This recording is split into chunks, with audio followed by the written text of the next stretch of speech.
Naviozão aí passando pelo Amazonas, que coisa linda, este rio é fantástico. Olha o reflexo aí do sol nessa água maravilhosa, estupenda. A gente já no visual com prainha, estimando em mais 17 minutos para ingresso no circuito de tráfego. Mais 2 minutos iniciaremos nossa descida 035. Estaremos descendo para a altitude de circuito de tráfego Lerosa, que seria 1000 pés, né? Olha o manancial.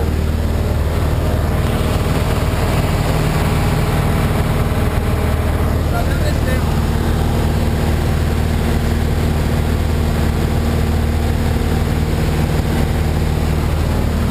Aqui meu computador está aberto. Voando um pouco a maquininha, me dando uns minutos de descanso.